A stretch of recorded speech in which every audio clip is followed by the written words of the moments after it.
God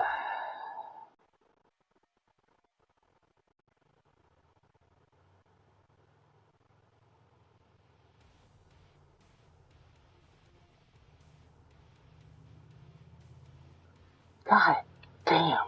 God damn.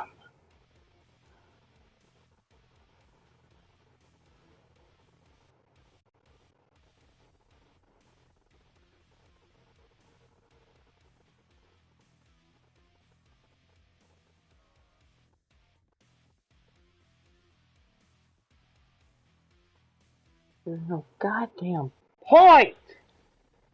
God damn. God damn. I'll just play solo offline for a bit because I don't want to play online at all. God damn. God damn. Yeah, if it's another empty stream again, I'm just quitting. I'm just quitting. There's just no fucking reason to even keep going. Fuck. Oh, jeez. Ah. I'm just tired of these. I'm just tired of streaming empty streams for a long ass time, whatever. Anyone else though? And their viewers end up coming to them and friggin' 1 minute. Even some of my friends won't even show up. I quit. I'm just done. Like after this, if anyone watches this, which nobody fucking does, anyways, and that's and if you're, the reason I'm not in a great mood is because I just feel like I just do this for nothing. Like I just feel like this is a waste of time, really.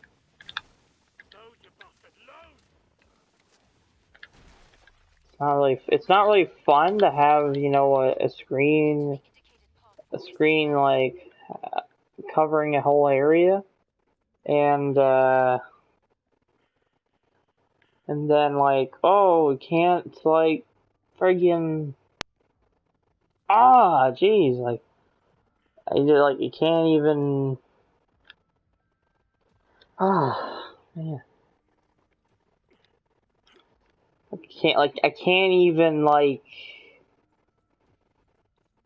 hold a stream on for longer than a couple minutes. Someone shows up or whatever, a friend of mine or whatever. They show up for a little bit and then they quit out. They bail out, you know. So I'm after this stream, I'm done. I don't think I'll return to it. I might return to it for the podcast thing. Maybe because someone will actually watch. Hey, because someone will actually watch that. And you know, like, you know, some people say I should do this for myself. These streams for myself. Well, like, what am I getting out of like doing this from these streams for myself? I'm streaming a game I could be playing on my own or could be playing with friends or whatever. Instead, I'm streaming it's just no purpose. There's just no point in streaming anymore.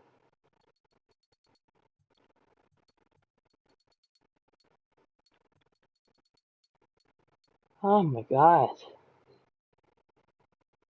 There really just isn't.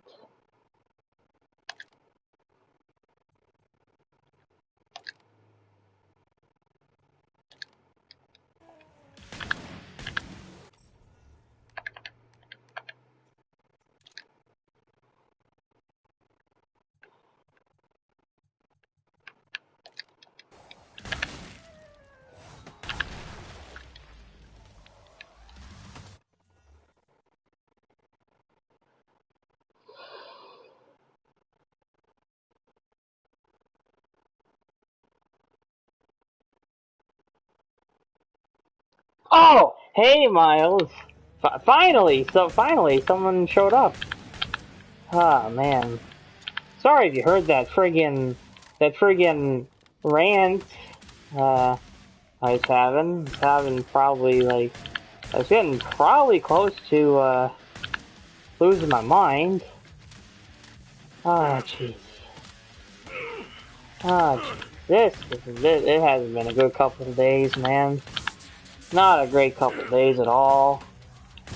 You know.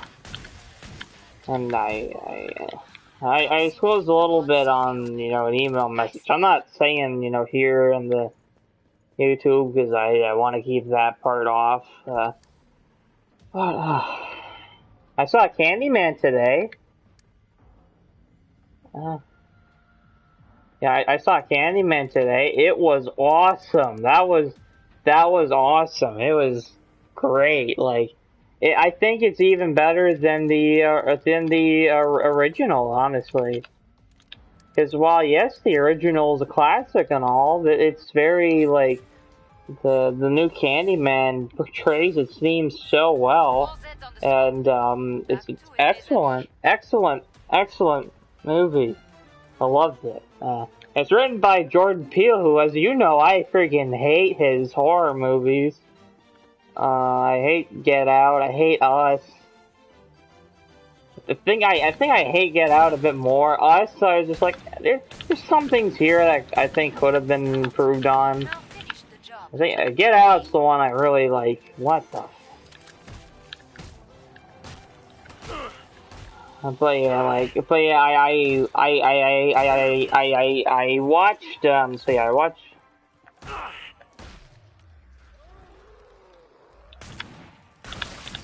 I guess you checked at the right time today. Yeah.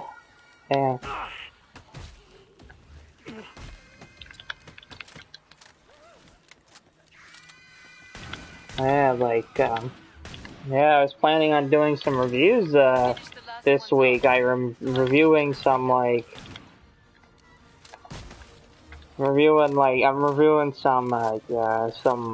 enough, I'm reviewing black metal, which I didn't think that was a genre I'd get into hearing a bunch of artists of already. I hear first wave I think is a lot better because it makes more sense. Then it's just a shtick for first wave. Second wave I think was a little like literal. A little chaotic. Yeah, I completely forgot that. I completely forgot that you told me about that. He listens to black metal. Yeah, there's oddly enough, there's a Christian black metal. There's also a depressive, suicidal black metal, atmospheric black metal.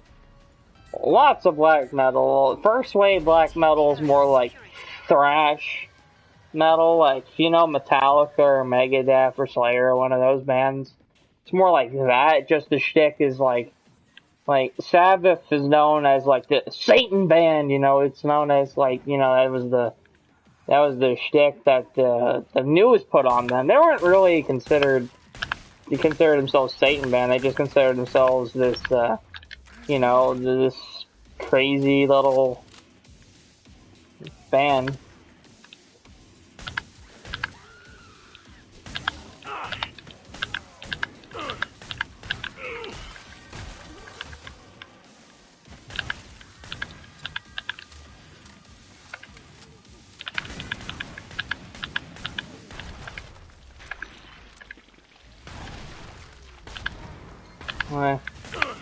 Yeah, I wasn't originally gonna get into listening to black metal originally, but I ended up really liking certain bands in the genre. There's this one band called Death Heaven, which is like this kind of mixes the sound with more like a shoegaze pop feel to it, and heavy threads of progressive music, and as well as post metal.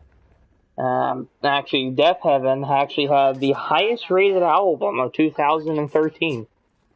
Yes, the highest rated album. Not like the highest rated metal album. Literally in general, the highest rated album, and that's kind of rare for a metal band to even get an album that's up that high.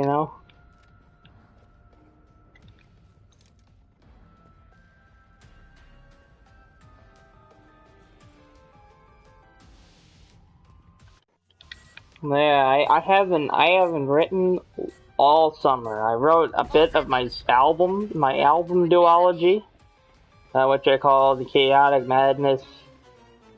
Well, that's what it's dubbed right now. It might be, I might keep a part of that. I may keep part of that name. Yeah.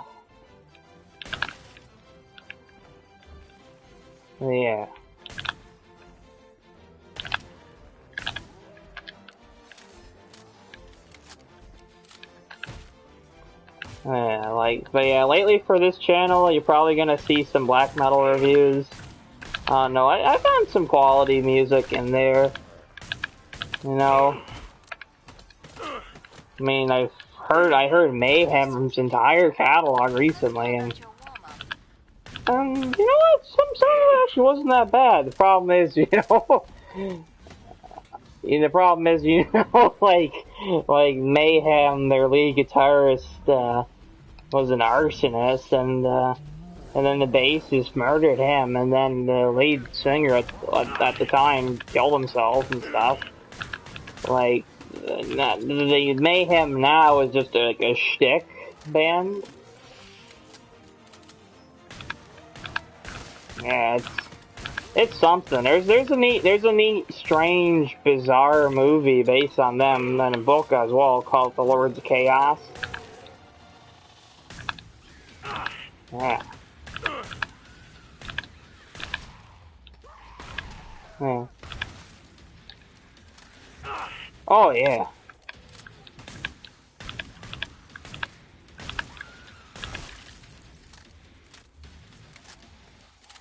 Oh yeah, I think I think Mayhem has a lot of decent music in there. And oddly enough, I prefer their like black metal sound, like the staticky kind of punkish vibe, than their progressive sound. They did for a little while, oddly enough. Again, I used to think that like the idea of black metal is not for me. I'm like, oh, this is so stupid. This is edgelords trying to be edgy and edge, I like the atmospheric genres, like where they're playing like the synthesizers and stuff like that. They're like making like the strange sounds and stuff.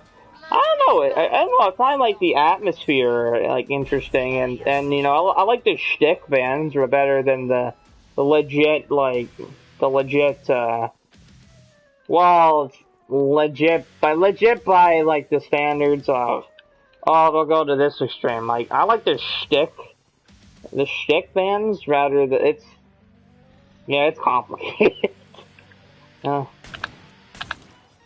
One of my favorite bands is Merciful Fate, and they inspired black metal with their shtick. Because King Diamond, he was the only member in the band that wore corpse paint, and and then people, I guess found corpse paint or whatever, and they found it, part of their evil dead shtick, like, oh no. Yeah, some of it is downright evil, some of it is just silly. That's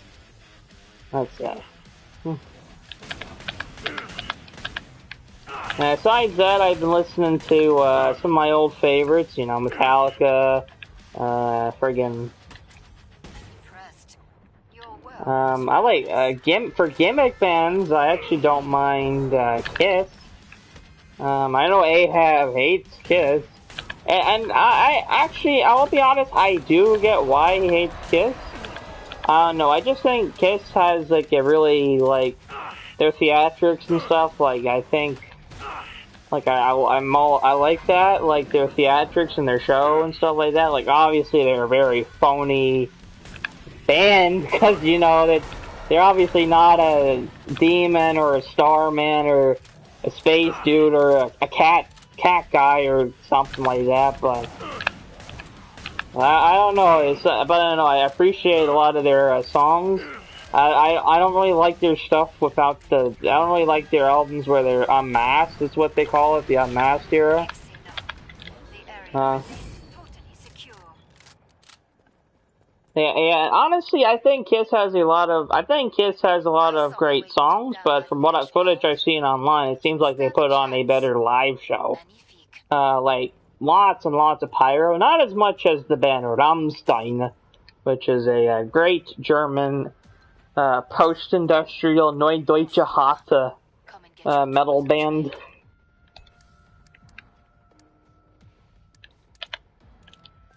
Alright, so I'm just trying to think.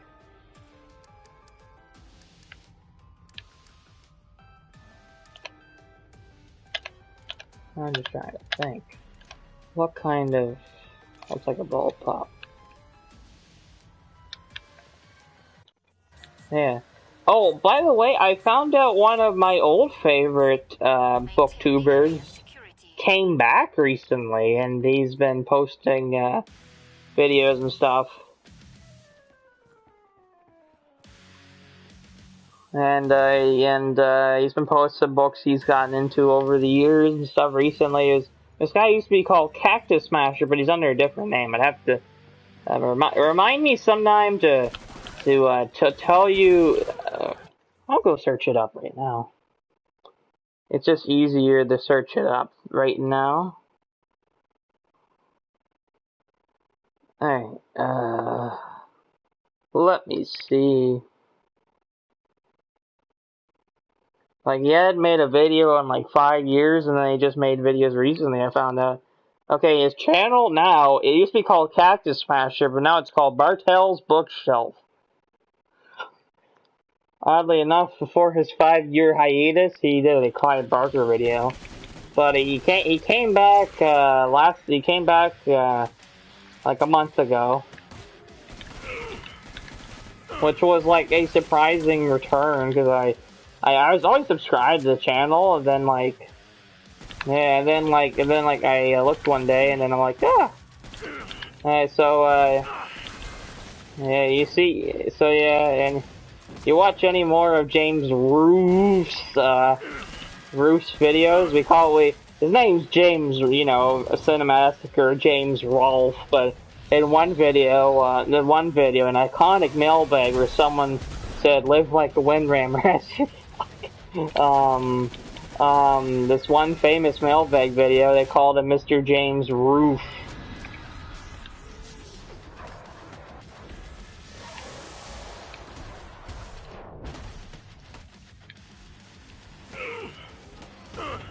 Yeah, I've been watching his podcast recently because he's been doing the podcast.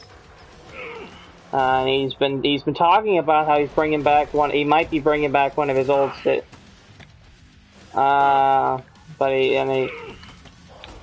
been talking about how he's gonna be bringing back one of his old series.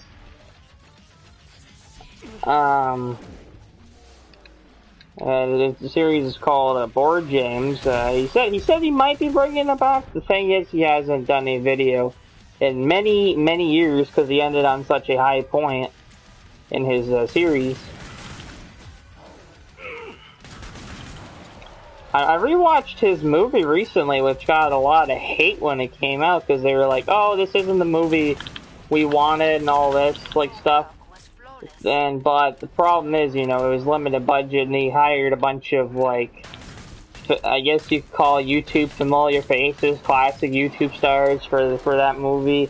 It was a fan service movie, but it wasn't a fantastic movie. But it's actually quite funny, actually. Like if someone's actually like a fan of the nerd, they'd probably like the movie. The thing is, people that watched the movie weren't necessarily like a huge fan of the nerd. And the mid-teens called Kev Dog 55 is really good. Most of his old videos are lost, but uploads. I used to watch Kev Dog as well. Oddly enough.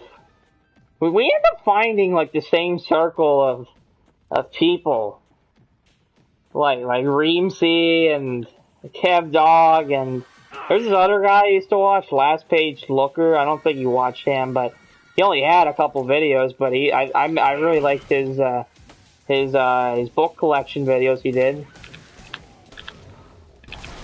Lol, what a joke! I like that name. I won't lie.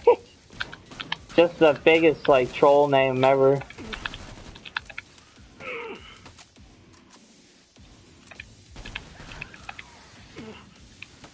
And none of us will forget Reamsey. Was that how it's pronounced again? Reamsey or is it Reams? I always thought it was Reams. But I think someone told me it was Reamsey. Yeah, I miss him too. Like, god damn, it's just classic booktube. Like, it keeps going away, unfortunately. I've read one book, a total of one book this month, and a total of 2 books this summer. Second Foundation and Joyland. And I really enjoyed both. Your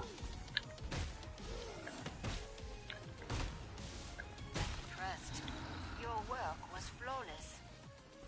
Yeah, I could totally like see that, because Reamsey was like, I just, you know, it's just a shame that he's gone now. I tried to watch Frosty Knives again recently, but that guy, I find he's a bit biased towards certain authors and certain books. I find he only likes specific things. It seems like he only really likes Star Trek, Star Wars, and King. You know, I mean, that's what gets him the views as well, but and I guess Sam McCaffrey and stuff like that, but other books he seems to really dislike a lot of like great fiction out there, it seems, because besides, like, I know he's been doing that Robert McCammon thing for a while, but yeah.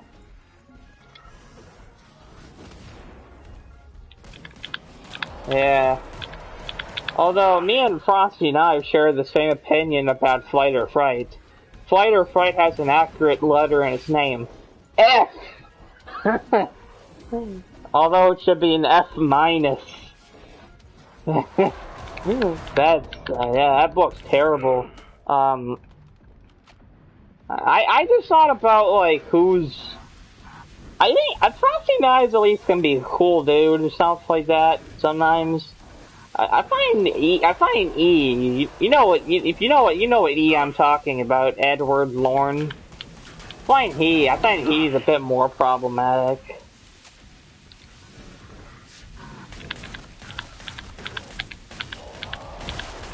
Because he reminds me of a certain person I know, and not in a good way. I might talk about this kind of thing in a future video, but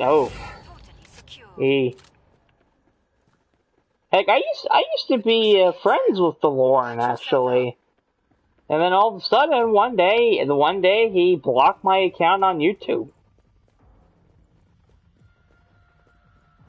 And I know he did, because whenever like I message or whatever, the message gets automatically deleted after 1 second. And whenever I message in a stream, it automatically gets deleted and stuff. And he blocked one of my other accounts too, or whatever. So I don't know what the hell I did to him, but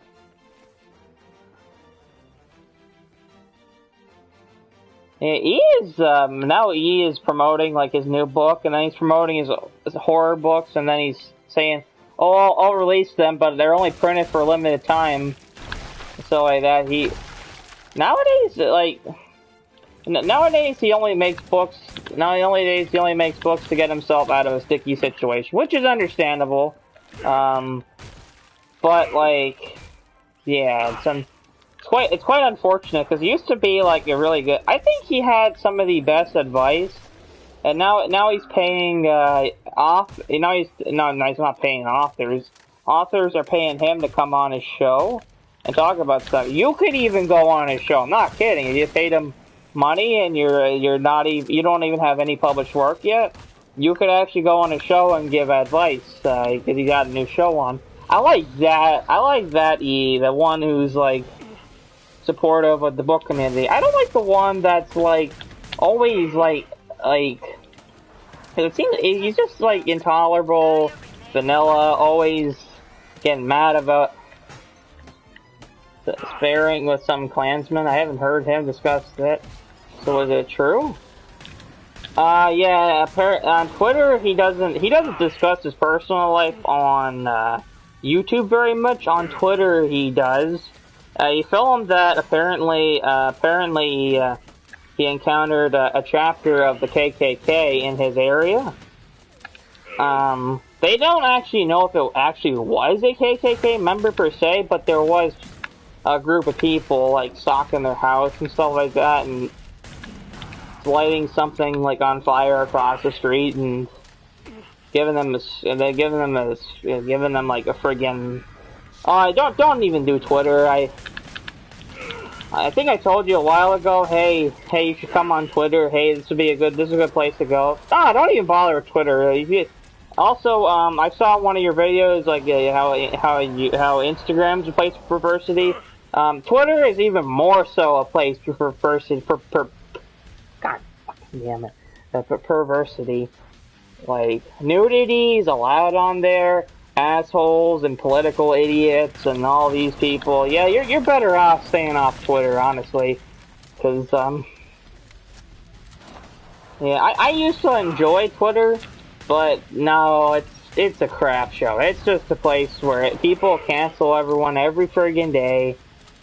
Oof, they're always canceling each other every day. They're always posting the weirdest, like, stupidest stuff on there. Like, it's just stupid. Really, really stupid. Oh, man. Yeah. Because Facebook and Instagram are both not great places at all, but those places have a bit more restriction. Twitter, for some reason, lets these bumbler idiots run their mouth all the time and stuff, and oof, it's just a bad place, and really, really bad place.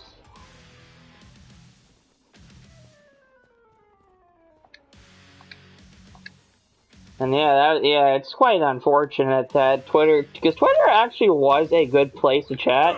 Had a good system for you could make threads and stuff and make as many posts as possible, and under one post, like there's so many ways you can communicate on there. There's no video chat or anything like that, but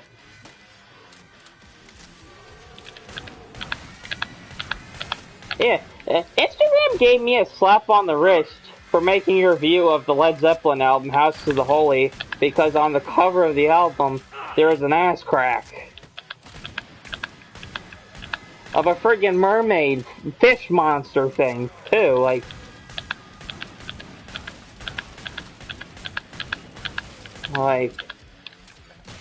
man, and I never got to post my review of Houses of the Holy, because, I don't know, they just don't like the... I could have used a different picture, but then basically broke the order of the Led Zeppelin posts and stuff. So I just had to give a post explaining, hey, I reviewed Houses of the Holy, I gave it this score, but Instagram doesn't want me to post, didn't want me to friggin' post that cover. I'm like, alright. Like, I do find it weird when they have sexually suggestive material on there and stuff like that. But, like, those people don't get banned or whatever, or get a slap on the wrist. I get a friggin' strike for reviewing Houses of the Holy. The cover is not even, like, it's a friggin', for one, it's a drawing, too. And two, it's not even, like, overtly graphic, like, yeah, it's silly. Silly. Yeah, I've been listening to a lot of friggin' Sabbath, Zeppelin, Deep Purple, Judas Priest, Motorhead. I like a lot of 70s metal. I just been in that vibe. Rainbow, uh, of course, 80s, Iron Maiden, Dio, Metallica, Slayer, Anthrax, Testament. I recently listened to the catalog of Death Angel. I'm hyped for the new. Me and Goontek are both hyped for the new Iron Maiden album coming out this week. Every time the new Maiden album comes out, they release some pretty powerful, anthemic, awesome songs. That are just meant to be fun and keep you entertained for a while. That should be the goal of most music, honestly. I'm impressed. Your work was flawless. Or to give you like an emotion in general. That's Yeah. great. And also, Iron Maiden, I Don't think, have mind been a how. band that's been getting better and better and better with their metal every year because now they're like progressive and stuff. And I'm more about instrumentation. I was trying to avoid I'm interruptions. I'm all about instrumentation, like over lyrics and stuff. I like lyrics, but I I'm can all about hear you, instrumentation. your Like breath like in if the you have fog. good if you have good lyrics but bad instrumentation, like that's yeah, like it doesn't sound too Is it great to me, that I'm honestly. shrinking? But Maiden have been getting more progressive, and they've been making longer instrumental tracks that have been more appealing to Plasmas are that have even shaking been the more walls appealing to me above. lately.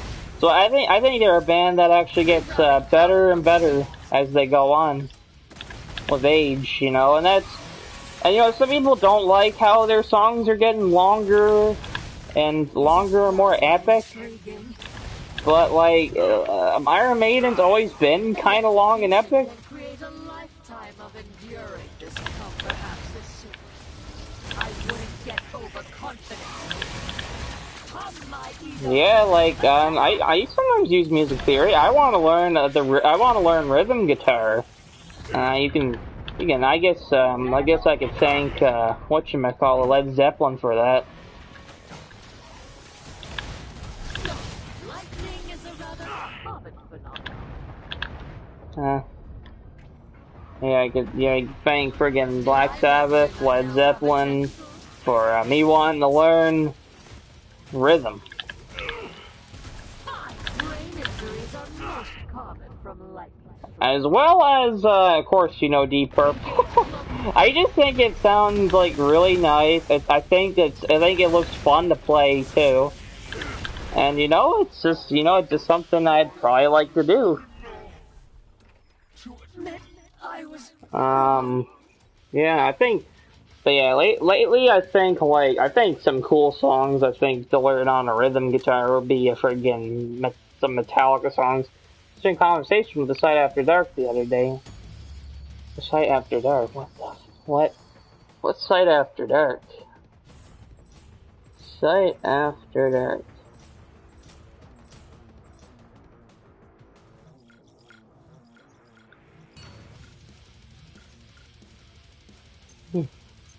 I don't know. I just went looking, but I'm not really sure what the Sight After Dark is. Uh,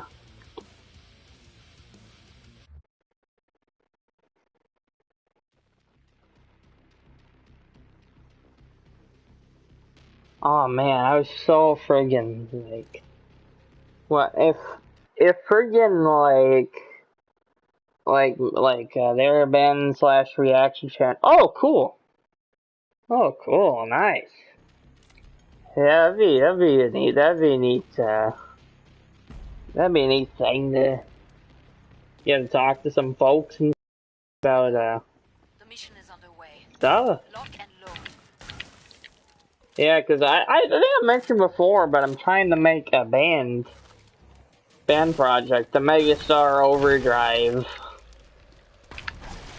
Um, Although if no one joins my Megastar Overdrive thing, I actually might do something different. I might actually try and make robots. Yeah, that sounds cringy, but I might actually try and make robots and get them to play some stuff as well.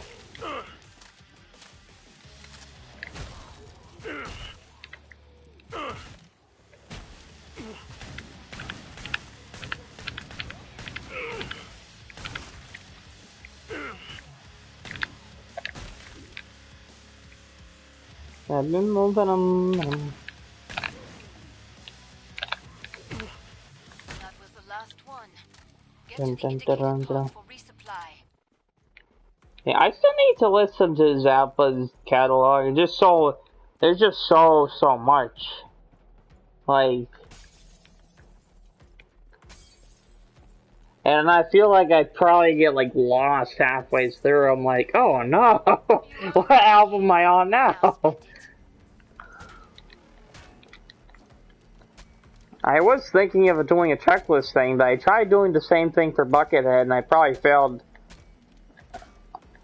And you'll find that the latter is a tribute to not only the former, but to all of France. Break time's over. Get back to work. More Zeds inbound. Yeah, I'll have to check it out.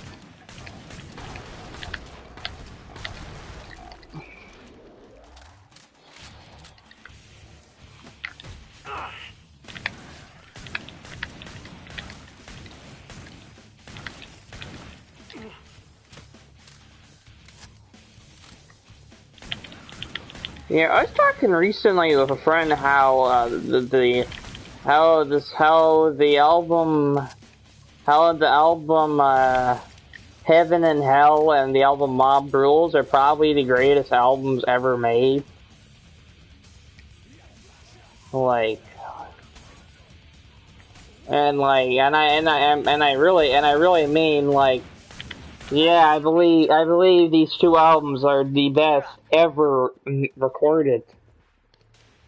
You know, Black Sabbath's Heaven and Hell and Mob Rules, because it was made at a time when like Ozzy was fired from the band because you know he was so friggin' high on crack and stuff, and they are utterly wasted. And I really like the album Never Say Die. I even like the album Technical Ecstasy. But it was clear they Your needed a schedule demands a change trade. from like this weird techno progressive, like it wasn't even like heavy metal like anymore. It's like this weird techno progressive, like it's really interesting. It sounded really cool. I think some of the songs are really good, like Junior's Eyes and Johnny Blade. like I think those are like little rockin' little tunes or whatever, but they're just so like strange and weird and stuff like that. And Heaven and Hell comes along, and like great albums. Have you listened to Detroit Mask Replica? I haven't yet. Did you listen to the Alan Parsons project thing I told you about? The one who the first album is based on Poe and the second one's based on iRobot. Yeah, I finally listened to the second one. I actually I really like how weird it is. I found, and he was an audio engineer for Pink Floyd as well. Anyways, back on the topic of the Heaven and Hell and Mob Rules. Heaven and Hell starts with like one of the best openers to any album ever, Neon Nights. Like one of the best friggin' openers just ever. Then continues with just let me just look at this list. You start the album of Neon Nights, which is already a fantastic opener. Just a fast-paced song. Oh no, here we go again. Like very catchy opener. Then you go to Children of the Sea, one of the best friggin' like atmospheric like songs. It really feels like you're on the sea. Lady Evil is awesome. Like great song. Amazing. Heaven and Hell, the title track, is like awesome. One of their best anthems. Dun, dun, dun, dun, dun, dun, dun, dun, dun, dun, dun, dun, dun. Like very anthemic. Dio is a great singer on that. Wishing Well, amazing. Die Young is great. Walk Away is another great song.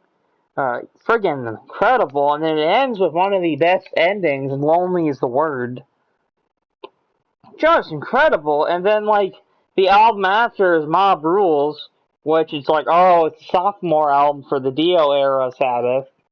And then, like, and you think it'd be worse. No, it's also just as good. It starts with a good opener, Turn Up the Night, goes into Voodoo, goes into easily the best Black Sabbath song of all time. Well, probably one of the best songs in heavy metal, The Sign of the Southern Cross. Then you go to E5150, which is amazing. Then The Mob Rules, which is the title track, is the theme song of the movie Heavy Metal. If you ever seen that, Heavy Metal is the basis for the TV show Love, Death Plus Robots. Amazing, cool song. Then Country Girl was the next song, like incredible, very good. Slipping Away was incredible, and then like another one of their best, Falling Off the Edge of the World was after that, and then Over and Over. And then after the album release, they released a live album, and then like the freaking due to some issues with the mixing or whatever, two of the guys got angry at Dio and Vinny Appice, and then they just said, "Screw it, they're just like screw it, we're out." And then the Dio era ended at two albums and stuff, and then it had the Ian Gillan album. Which funny story, Ian Gillan was hired as the lead singer of Black Sabbath after a hard night of alcohol. So friggin' hard, like he had drink after drink after drink. He got utterly wasted when they were asking him or whatever. And then all of a sudden he woke up the next day and then he got a phone call and they're like, "You're in Black Sabbath." He's like, "What the hell? I'm in Black Sabbath?" And, and then like that album was pretty good. Like as Ian Gillan, like he's known from Deep Purple as the lead singer of Deep Purple. Fireball, Machine Head, Deep Purple and Rock, all those amazing albums. And then Born Again, he goes on Born Again and he's screaming a storm and given a good, hard, fast vocal. It's one of the albums that blew out his voice. And then like you get like a bunch of other Sabbath albums in the mix, Seven Star, Eternal Idol, and then Dio's back in the band with the Humanizer, which not as good as the friggin' Heaven and Hell and Mob Rules. The Humanizer is still amazing. One of my favorite songs on it, After All the Dead. Lie is easily the best song on it. And it also had one of the Wayne's World themes, Time Machine. If you ever watched Wayne's World, the Time Machine is one of the themes for that thing. And again, like, you have to go make a phone call. Alright, I was probably gonna go on a rant about the fourth Dio album, the final Dio album, the final album he ever sang on, because he unfortunately died of brain cancer in 2010, one of the greatest vocalists of all time, and Sabbath fans here can sue me. Dio is the best Sabbath vocalist ever, better than Ozzy. I like Ozzy, but Dio, he saved the band. Anyways, yeah, we'll make your phone call and have a decent night, pal.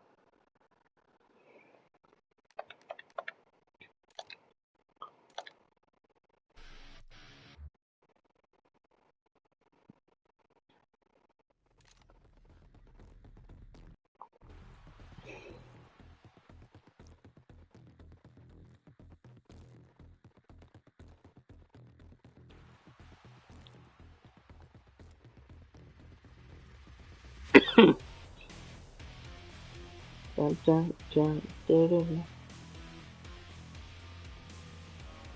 dun, dun, dun.